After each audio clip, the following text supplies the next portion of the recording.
اکثر انسان کا دل اپنی ناممکن دعاؤں کی قبولیت کے لیے پریشان رہتا ہے، بے چین رہتا ہے۔ وہ یہ سوچتا ہے کہ اسے کیسے پتہ چلے، وہ کیسے جان پائے کہ اللہ تعالیٰ اس کی مانگی گئی دعاؤں پہ راضی بھی ہے یا نہیں۔ تو یاد رکھنا، جب اللہ تعالیٰ کسی کی مانگی گئی دعاؤں پہ راضی ہوتا ہے تو اسے ضرور کچھ نشانیاں ظاہر کرتا ہے، ضرور کچھ اشارے دیتا ہے۔ تو سنو، اللہ تعالیٰ قرآن پاک میں خود اس بات کی وضاحت فرما رہا ہے کہ وہ کن لوگوں سے راضی ہوتا ہے اور کن لوگوں کی دعاؤں کو قبول فرماتا ہے۔ اللہ تعالیٰ فرماتا ہے کہ اور جو لوگ اللہ تعالیٰ کو خوف اور امید سے پکارتے ہیں وہی اللہ کے محسن ہیں، اور بے شک اللہ کی رحمت محسنوں کے قریب ہے، اور تم کچھ بھی نہیں چاہ سکتے مگر جو اللہ کو منظور ہو، اور بے شک اللہ جاننے والا اور حکمت والا ہے، اور وہ جس کو چاہتا ہے اپنی رحمت میں داخل کر لیتا ہے۔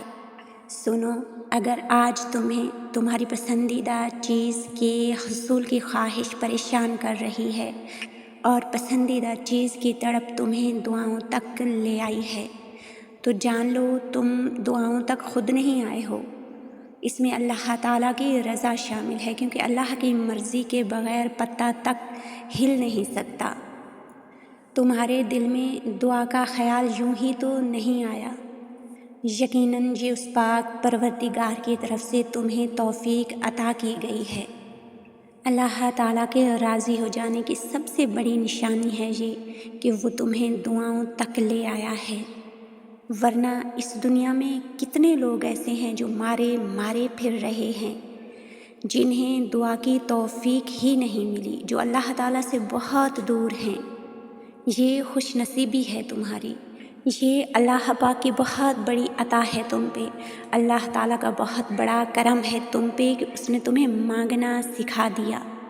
اللہ تعالیٰ قرآن پاک میں فرما رہا ہے کہ دلوں کے حال تم سے بہتر تمہارا اللہ جانتا ہے، وہ تمہاری خواہشات سے بخوبی واقف ہے، بھلے ہی تم اپنی خواہشات کا اظہار نہ کرو۔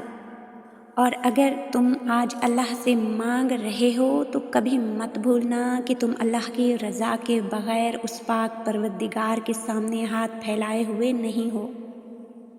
اللہ جانتا ہے کہ تم کیا چاہتے ہو، مگر تم اپنی زبان سے اللہ سے مانگو۔ اللہ تعالیٰ کو یہ بات بہت پسند ہے۔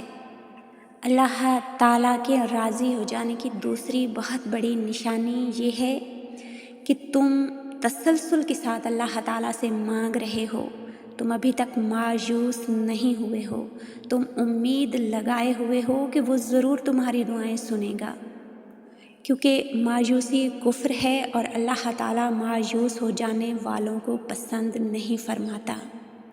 اور اگر تم ابھی تک مایوس نہیں ہوئے ہو تو یہ پاک پروردگار کی بہت بڑی عطا ہے تم پہ۔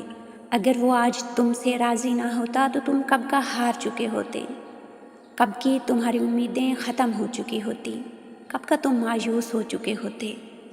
اور اگر آج تمہیں مصائب و آلام نے ہر طرف سے گھیر رکھا ہے، ہر طرف سے زندگی میں اندھیرے ہی اندھیرے نظر آ رہے ہیں، لیکن پھر بھی امید کی ایک کرن باقی ہے کہ اللہ ہے نا، وہ تمہاری دعاؤں کو ضرور سنے گا، تو یقین رکھو اللہ تعالیٰ تمہاری دعاؤں پہ راضی ہو چکا ہے، وہ بہت جلد تمہاری دعاؤں پہ کن فرمانے والا ہے۔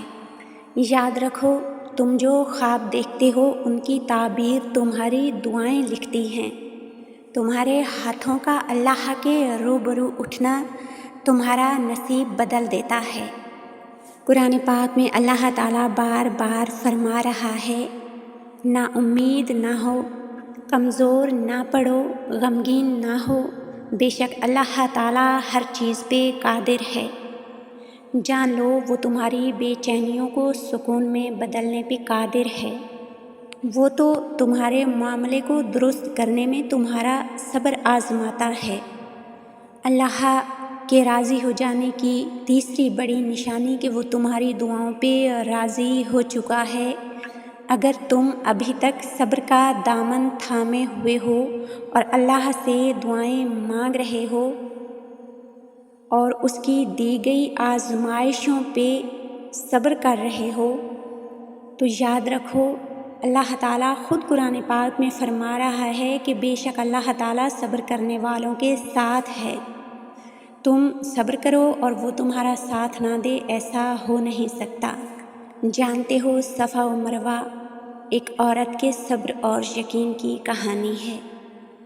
بے آب و گیہ صحرا میں چھوڑ دی جانے والی وہ ہاجرہ سلام اللہ علیہا اور ایک بچہ، جہاں دور دور تک خشکی ہی خشکی اور تپتا صحرا دکھائی دے رہا تھا، پیاس کی شدت اور تڑپتا ہوا بچہ۔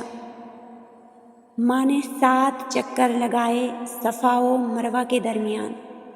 پہلے ہی چکر پہ انہیں معلوم پڑ گیا تھا کہ پانی کہیں نہیں ہے، لیکن انہوں نے کوشش جاری رکھی اور صبر کا دامن نہیں چھوڑا اور اللہ تعالیٰ پر مکمل یقین رکھا۔ اب وہ جیسے ہی 7واں چکر مکمل کر کے واپس آتی ہیں تو اللہ تعالیٰ کہتا ہے، بس ہاجرہ سلام اللہ علیہا تیرا امتحان ختم۔ وہ جو بچہ تڑپتا ہوا ایڑیاں رگڑ رہا تھا پیاس کی شدت سے، ان ایڑیوں کے رگڑنے پہ چشمہ پھوٹ پڑا، ایسا چشمہ جو تا قیامت جاری رہے گا۔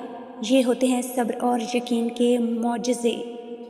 پھر یہاں پہ تمہارے دل میں ایک سوال اٹھتا ہے نا کہ ہم ان کے جیسے نہیں ہیں، ہمارا یقین ہمارا صبر ان کے جتنا نہیں ہے۔ تو یاد رکھو تمہاری آزمائشیں بھی بہت چھوٹی ہیں، ان کے جتنی نہیں ہیں۔ تمہیں تو بس تمہاری برداشت کے مطابق آزمایا جا رہا ہے۔ اللہ تعالیٰ خود کہتا ہے نا کہ وہ کسی بھی جان پہ اس کی طاقت سے زیادہ بوجھ نہیں ڈالتا۔ اللہ کے راضی ہو جانے کی ایک بہت بڑی نشانی یہ بھی ہے کہ اچانک تمہیں اپنے کسی عمل کی کوتاہی پر ندامت ہونے لگے اور تم معافی کے طلبگار ہو کر اللہ سے رجوع کرنے لگو، تو جان لو اللہ تعالیٰ تم سے راضی ہو چکا ہے۔ جب انسان اپنے عیبوں اور اپنی برائیوں کے بارے میں جان لیتا ہے تو وہ خود کو پہچان لیتا ہے، اور جب انسان خود کو پہچان لیتا ہے تو وہ اللہ تعالیٰ کے بہت قریب ہو جاتا ہے، اللہ تعالیٰ کو پا لیتا ہے، اور پھر استغفار اس کا ورد بن جاتا ہے۔